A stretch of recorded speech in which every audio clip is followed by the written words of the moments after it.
Ngizocela ungabhorekeli kumina uma ubhorekile bandla. Ney'nto ey'ningi ngabe ey'phithizela ekhanda lami ngale kwakho. You are not an issue la kumina. Awuyona ngisho into engingayicabanga nje at this moment. Angikucabanga ukucabanga nje. Uqhubeke ufane nonyoko, wenza into uyithanda unyoko, wenza izinto uqhubeke uhlale naye. Konke okwenza nje uba kumnandi ukwenza nje kwenza.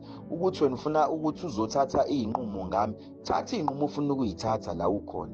Vele ufuna ukuthatha iy'nqumo noma thatha siphi, vele mnade ngamukela nje. Ukuthatheni kwakhe iy'nqumo uqala uy'phathe wenza yonke into wehla wenyuka ngey'ndlela zakho. Yonke nje lawo masimba lawo owenzayo uqhubeke nawo wena wedwa. Uma ubona ufuna ukuqoma noma ufuna ukwenzani noma ufuna ukwenzani, enza kodwa akho ngane uzoyidaxazela. Umfazi nomfazi ngegolo lakhe akhiphe kulona ingane akayigadele ingane yakhe. Ngiyama lapho ungazongicasula nje futhi. Ungibuza ngawe mina ngibe ngisesimeni esinje, ungibuza ngawe. Uyini wena? Uyibona ukuthi uyini wena? Uyibona ukuthi isidwedwe sani wena? Lesiphongo sakhe esikhulu esilengayo isigcwele amasimba la noma sigcweleni. Uyibona ukuthi uyini wena? Uzoze ungi-attack nje. Yazi ngisesimeni mina engingafuni ukuthi ngizwe ezinye izinto ngaphandle kwento engiyenzayo njengamanje engiholela mina la fanele ukuthi ngibone ukuthi ugogo wami ufihlwani. Wezongitshela ngawe nedidi lakhe elibolile ungitshela ngawe la engagula mina ngaphathi ama-discharge. Wakwagula umuntu engithandana naye aphathi ama-discharge. Angaze ngijova, ufunani kumina? Hayi mina ngiyagula, wafanele ngiyojova. Angaze ngijova, angaze ngigula, ufunani mina? Ufuna ngiphinde kufaka ukugula futhi? Ufuna uzothatha ngami iy'nqumo? Uma ufuna ukwenza ubufebe bakho usuplanile, wenze, anginendaba.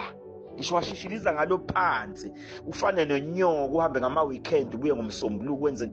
Vele nizofana ngoba vele unemfundiso yakhe futhi engasoze yaphuma ekhanda lakho. Wachuza yena waseqala.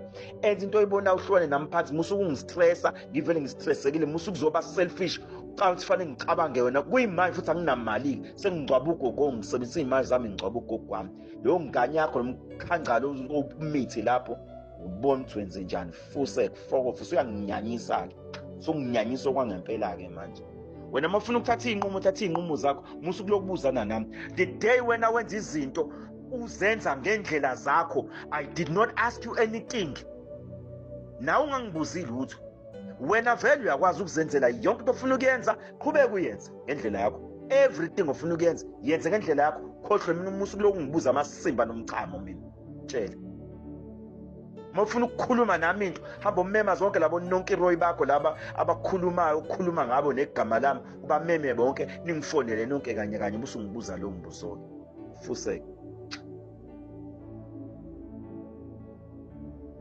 Hello Mzansi, welcome to Mgosi waseMzansi. Kune-voice note le-circulator lapha enkundleni yokuxhumana yabhuda khuluma ne-girlfriend yakhe kabuhlungu kabi guys. Abantu abaningi bavise ebuhlungu ale voice note batibuda ukuthi hayibo kanjani manje, how come lo bhuti amkhulumise kabuhlungu kangaka akulo sisi.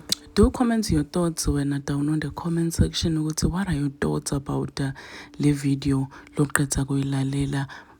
Subscribe, like, comment. I'll see you on the next one. I'm signing out. Goodbye.